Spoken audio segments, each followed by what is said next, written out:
Bismillahirrahmanirrahim. Assalamualaikum warahmatullahi wabarakatuh. Alhamdulillahi Rabbil Alamin. Segala puji bagi Allah Subhanahu wa Ta'ala yang telah memberikan kita nikmat iman, nikmat Islam, serta nikmat kesempatan untuk kembali bersua dalam channel ini. Channel yang insya Allah selalu berusaha menghadirkan kisah dan hikmah kehidupan yang bisa menuntun kita menuju ridha Allah. Shalawat serta salam semoga senantiasa tercurah kepada junjungan kita, Nabi Muhammad sallallahu alaihi wasallam, suri teladan terbaik sepanjang masa, beserta keluarga dan sahabat beliau yang mulia.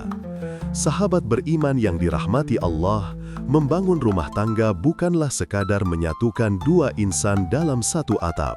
Rumah tangga adalah tempat di mana cinta, kesabaran, dan pengorbanan diuji. Setiap pasangan tentu menginginkan rumah tangga yang sakinah, mawaddah, warahmah, penuh kedamaian, kasih sayang, dan rahmat dari Allah. Namun dalam kenyataannya, tidak semua perjalanan rumah tangga berjalan semulus yang diharapkan. Cobaan, perbedaan pendapat, dan godaan dunia seringkali datang menguji keteguhan hati dan keimanan. Dalam setiap keluarga, Allah telah menetapkan peran dan tanggung jawab masing-masing.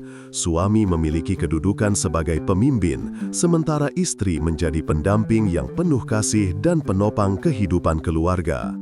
Kedua peran ini tidak untuk saling menjatuhkan, melainkan saling melengkapi demi mencapai ridha Allah. Dalam sebuah hadis Rasulullah sallallahu alaihi wasallam bersabda, "Dunia itu penuh dengan kenikmatan, dan sebaik-baik kenikmatan dunia adalah istri yang salehah." Hadis Muslim. Begitu besar kedudukan seorang istri di sisi Allah, terutama jika ia salehah, taat, dan menjaga kehormatan dirinya. Namun, di sisi lain, Allah juga sahabat beriman yang dirahmati Allah. Ketika Allah menempatkan suami sebagai pemimpin dalam rumah tangga, bukan berarti suami bebas berbuat sesuka hati. Kepemimpinan itu adalah amanah, tanggung jawab yang besar di hadapan Allah untuk membimbing keluarganya menuju jalan kebenaran. Rasulullah Shallallahu Alaihi Wasallam bersabda, "Setiap kalian adalah pemimpin, dan setiap pemimpin akan dimintai pertanggungjawaban atas yang ia pimpin." Hadis ini menjadi pengingat betapa beratnya tanggung jawab seorang suami terhadap keluarga yang dipimpinnya. Namun, dalam kenyataannya, banyak suami yang tanpa sadar justru melakukan kesalahan-kesalahan yang bisa menjerumuskannya pada dosa besar terhadap istri. Salah satunya adalah tidak mengajarkan ilmu agama kepada keluarga. Seorang suami yang baik tidak hanya menafkahi keluarganya dengan harta, tetapi juga dengan ilmu dan bimbingan agar istri dan anak-anaknya mengenal Allah. Dalam Al-Quran, Allah berfirman dalam surah At-Tahrim ayat 6, "Ya ayyuhalladzina amanu, qu anfusakum wa ahlikum nara, waquduhan nasu wal hijarah." Wahai orang-orang yang beriman, peliharalah dirimu dan keluargamu dari api neraka yang bahan bakarnya adalah manusia dan batu. Kisah ayat ini menegaskan bahwa suami wajib memelihara dirinya dan keluarganya dari api neraka dengan cara mengajarkan nilai-nilai iman, mengingatkan tentang sholat, adab, dan akhlak. Jika seorang suami lalai dalam hal ini, maka ia telah menelantarkan hak rohani keluarganya. Kesalahan kedua yang sering terjadi adalah tidak memiliki rasa cemburu terhadap istri. Dalam batas yang wajar, rasa cemburu merupakan bentuk kasih sayang dan kepedulian seorang suami untuk menjaga kehormatan keluarga. Rasulullah Shallallahu Alaihi Wasallam bersabda bahwa ada 3 golongan sahabat beriman yang dirahmati Allah. Setelah tadi kita membahas tentang dosa suami yang lalai dalam mengajarkan agama, tidak memiliki rasa cemburu, dan menelantarkan nafkah, kini mari kita lanjutkan pada kesalahan lain yang juga sering terjadi tanpa disadari oleh para suami. Yang berikutnya adalah ketika seorang suami membiarkan istrinya bekerja untuk menanggung kebutuhan rumah tangga, sementara dirinya tidak berusaha. Dalam Islam, suami adalah penanggung jawab utama dalam hal nafkah. Jika seorang istri bekerja karena membantu suami, maka itu adalah bentuk kebaikan dari seorang istri. Namun, jika suami membiarkan, bahkan memaksa istrinya mencari nafkah sementara dirinya bermalas-malasan, maka hal itu adalah dosa besar.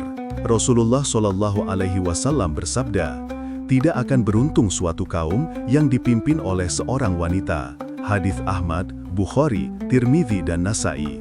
Hadits ini bukan bermaksud merendahkan wanita, melainkan menegaskan bahwa peran utama pemimpin, dalam hal ini suami, tidak boleh dilepaskan. Jika seorang suami tidak menjalankan kewajibannya karena malas dan menyerahkan segalanya kepada istrinya, maka keberkahan rumah tangga akan hilang.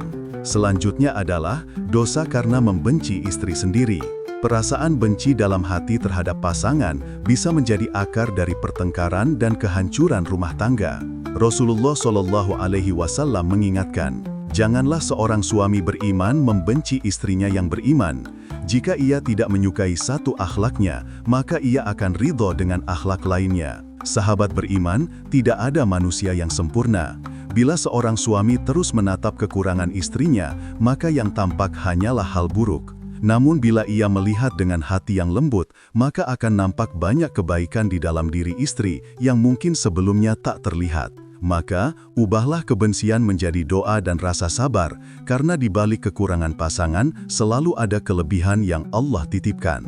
Dosa berikutnya adalah tidak mau. Sahabat beriman yang dirahmati Allah, sebelum kita akhiri pembahasan ini, masih ada dua dosa besar yang sering kali dilakukan suami terhadap istrinya, baik dengan sengaja maupun tanpa disadari. Yang pertama adalah menyakiti istri secara fisik maupun batin. Tidak sedikit suami yang melampiaskan amarah kepada istri dengan kekerasan, entah dengan pukulan, kata-kata kasar, atau perlakuan yang menyakiti hati. Padahal, Islam mengajarkan kelembutan dan kasih sayang terhadap wanita.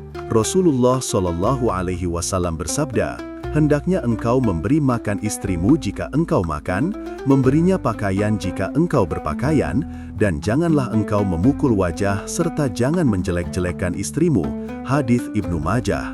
Hadits ini menunjukkan bahwa Islam menempatkan wanita pada kedudukan yang mulia dan terhormat. Istri bukanlah tempat untuk melampiaskan amarah, tetapi amanah yang harus dijaga dan dihormati. Jika seorang suami menyakiti istrinya, maka Allah sendiri yang akan menjadi pembela bagi perempuan itu. Maka berhati-hatilah sahabat beriman, sebab air mata seorang istri yang tersakiti bisa menjadi sebab turunnya murka Allah kepada suaminya.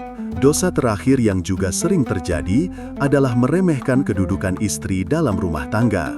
Ada suami yang merasa lebih tinggi karena ia bekerja dan mencari nafkah, sedangkan istrinya hanya di rumah. Padahal, tanpa peran seorang istri, rumah tangga tidak akan pernah berdiri kokoh. Istri ibarat tiang dalam sebuah bangunan. Jika tiang itu patah, seluruh bangunan akan runtuh.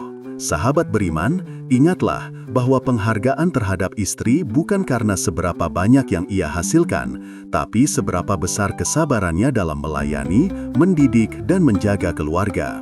Ketika seorang suami menghormati istrinya, maka Allah akan menurunkan keberkahan dalam rumah tangga tersebut.